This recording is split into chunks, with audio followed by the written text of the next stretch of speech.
સરકાર સફાળી જાગી અને તપાસ કરી તો ખબર પડી કે 151 જેટલા શિક્ષકો એવા છે કે જે ભૂતિયા છે અને ગેરહાજર છે અને પગાર મેળવે છે।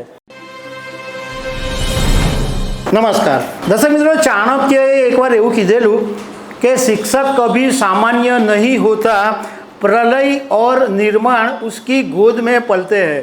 પણ એવું લાગે છે કે અત્યારના જે શિક્ષકો છે એ ખરેખર અસાધારણ છે। કારણ કે અસાધારણ એટલા માટે કહું છું કે સ્કૂલમાં ગેરહાજર રહીને બેઠા પગાર મેળવે છે।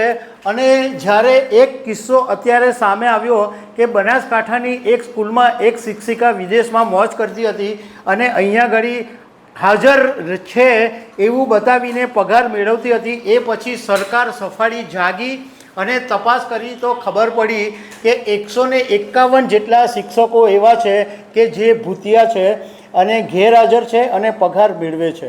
તો આવા શિક્ષકો વિશે હું તમારી સાથે વાત કરીશ કે જે શિક્ષક જે એક સન્માનીય વ્યક્તિ તરીકે કહેવામાં આવે છે, એના માટે આવા શિક્ષકો લાંછનરૂપ બની રહ્યા છે। આના વિશે હું તમારી સાથે વાત કરીશ। મારું નામ રાજેશ શાહ છે અને તમે જોઈ રહ્યા છો ખબર છે.com। દર્શક મિત્રો, થોડાક દિવસ પહેલાં એક કિસ્સો સામે આવ્યો અને ગુજરાતની અંદર ખળભળાટ મચી ગયો। બનાસકાંઠામાં પાંછા કરીને એક શાળા છે, ત્યાં એક શિક્ષિકા લાંબા સમયથી ફરજ પર ગેરહાજર હતી અને મેડમ અમેરિકામાં મોજ કરતા હતા અને અહીંયા ઘડી એમનો પગાર ચાલુ હતો અને એ પગાર મેળવતા હતા। આવી બધી જે વાતો બહાર આવી એ પછી રાજ્ય સરકાર સફાળી જાગી અને તપાસ કરી તો આવા 151 શિક્ષકો મળી આવ્યા કે જે ફરજ ઉપર ગેરહાજર છે। રાજ્ય સરકારને આ રિપોર્ટ મળ્યો। એ રિપોર્ટ મળ્યા પછી 134 શિક્ષકોને ઘર ભેગા કરી દેવામાં આવ્યા છે અને 90 દિવસથી વધારે રજા પર હોય, એટલે 90 દિવસ એટલે 3 મહિનાથી વધારે રજા પર હોય એવા 151 શિક્ષકો હોવાનું સરકારના ધ્યાન પર આવ્યું અને 17 જિલ્લાની અંદર 32 શિક્ષકો એવા છે કે જે વિદેશ પ્રવાસે છે અને 31 શિક્ષકો એવા છે કે જે મંજૂરી વિના ગેરહાજર છે।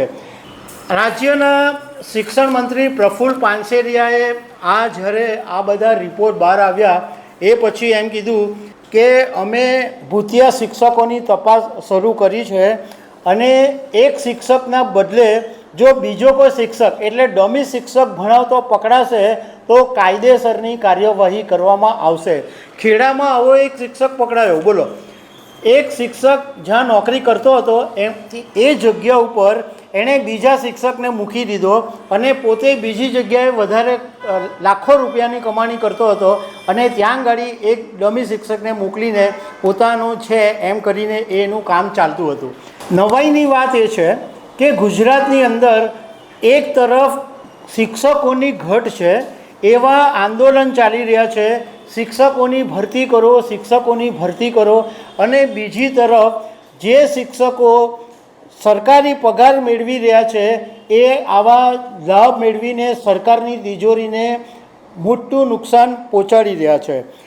આણંદ જિલ્લાના પ્રાથમિક શિક્ષક સંઘના પ્રમુખ વિક્રમ ગરાસિયાએ મીડિયા સાથેની એક વાતની અંદર એવું કીધું કે આવા અનેક શિક્ષકો છે કે જે ભણાવ્યા વગર પગાર મેળવે છે અને એવા 50 લાખ રૂપિયા આવા શિક્ષકો લઈ ગયા છે। 50 લાખ રૂપિયાનું સરકારને તો નુકસાન કર્યું જ છે, પરંતુ સાથે સાથે વિદ્યાર્થીઓને પણ મોટું નુકસાન કર્યું છે।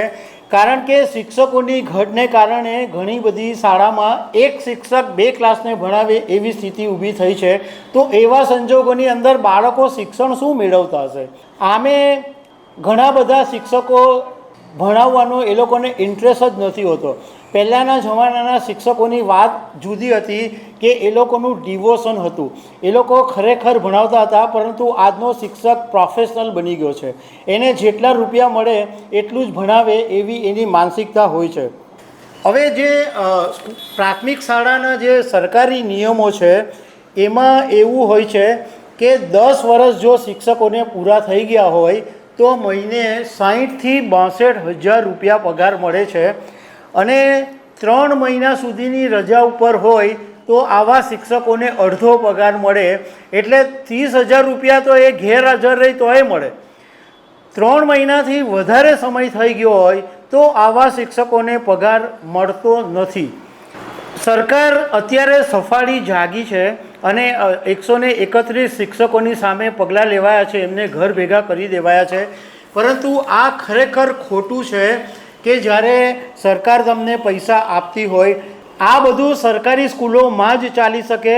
ખાનગી સ્કૂલોમાં તમે 4 દાડાની બી રજા પાડો ને તો તમારો પગાર કાપી નાખે અને તમે કોઈ આવું ખોટું કરવાની હિંમતે ના કરી શકે. સરકારી શાળાની અંદર બધું જ લોલમ લોલ ચાલે, કારણ કે બધા જ એકબીજાની સાથે સાંઠગાંઠ ધરાવતા હોય છે. આપણે એવી આશા રાખીએ કે અત્યારના જે પ્રમાણે બધું બહાર આવી રહ્યું છે તો એવો શિક્ષણમાં પણ સફાયો થાય અને શિક્ષણ પણ વ્યવસ્થિત બનવા માટે. તો દર્શક મિત્રો, આવી અનેક વાતો સાથે અમે તમને મળતા રહીશું. Thank you very much.